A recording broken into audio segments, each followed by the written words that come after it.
பிரைஸ்தலாம். நம்முடைய பிதாவாகிய தேவனாலும் கர்த்தராகிய இயேசு கிறிஸ்துவினால் உங்களுக்கு கிருபையும் சமாதானம் பெருகுவதாக. நாளிலும் கூட நமக்கு ஜீவனை தந்ததும் அல்லாமல் தயை பாராட்டினார்லவா, அவரை துதிக்கலாமா? இன்னும் துதிப்பேன், இன்னும் துதிப்பேன், இன்னும் போற்றுவேன், இன்னும் உம்மை ஆராதிப்பேன், இன்னும் துதிப்பேன், இன்னும் போற்றுவேன், இன்னும் உம்மை ஆராதிப்பேன்.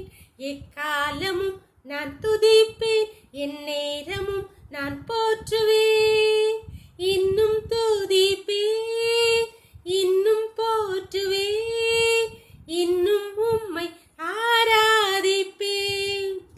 நம்பிக்கையாவுமே இழந்தாலும் எல்லாமே முடிந்தது என்றாலும் எந்தன் கல்லறையின் கல்லை புரட்டிடுவே, என்னை மறுபடியும் உயிர் தெழும்ப செய்வே, இன்னும் துதிப்பே, இன்னும் போற்றுவே, இன்னும் உம்மை ஆராதிப்பே, இன்னும் துதிப்பே, இன்னும் போற்றுவே, இன்னும் உம்மை ஆராதிப்பேன்.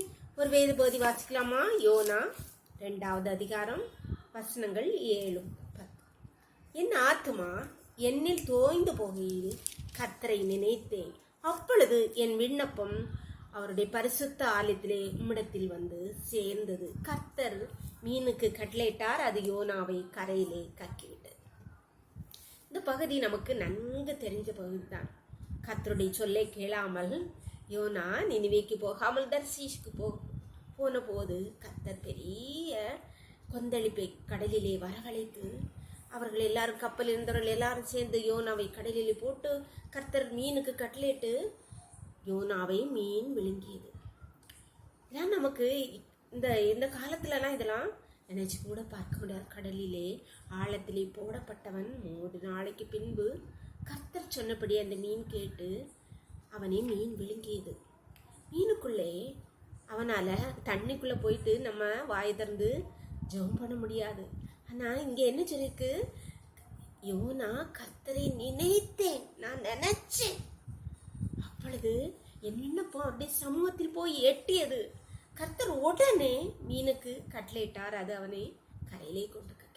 அன்பானவர்களே, நம்முடைய கஷ்டங்கள் பாடம், நம்ம ஆண்டவரை நோக்கி ஜெபிக்க கூட முடியாத சூழ்நிலையில் இருக்கும்போது நம் உள்ளத்திலே மனதுருகி கண்ணீரோடு அவரை நினைக்கும் போது அவர் ஓடி வந்து உதவி செய்வார். நம்புறீங்களா?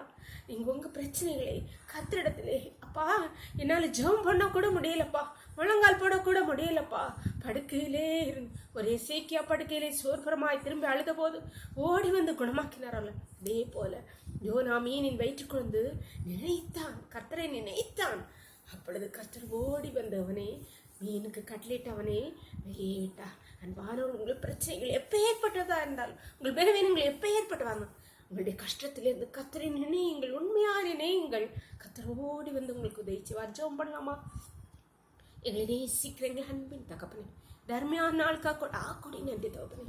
நாளின் காலை முதல் இம்மட்டுமா உங்களுடைய தயவுள்ள கரம், உங்க கிருபை எங்களை தாங்கினதேப்பா. நன்றியப்பா, நன்றியப்பா. இப்பொழுது மடியாளோடு இணைந்திருக்கிற ஒவ்வொரு பிள்ளைகளும் உடைய கருத்திலே தெரிகிறோமப்பா.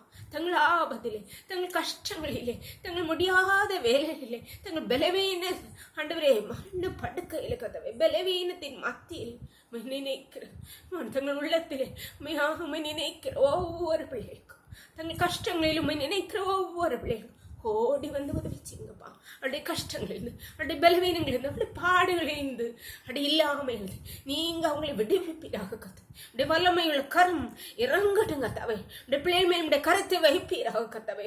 எல்லா பிரச்சனையும் நீங்கள் விடுவிப்பீராக. அப்படியே வல்லமை இறங்குவதாக. இப்பொழுது ஒவ்வொரு பிள்ளைகள் மேலே இறங்கட்டுங்க தவை. ஒவ்வொருவரையும் தாழ்த்தி தருகிறோம். தினக்களை மூடி மறைச்சுக்கோங்கப்பா. சகல துதி கனம் வல்லமை பலன ஞானம் எங்கள் தேவாதி தேவன் ஒருவருக்கே செலுத்துகிறோம். இயேசுவின் மூல ஜெபங்கள் அல்ல தந்தையே. ஆமென், ஆமென். God bless you. கர்த்தர் உங்களை ஆசீர்வதிப்பாராக. ஆமென்.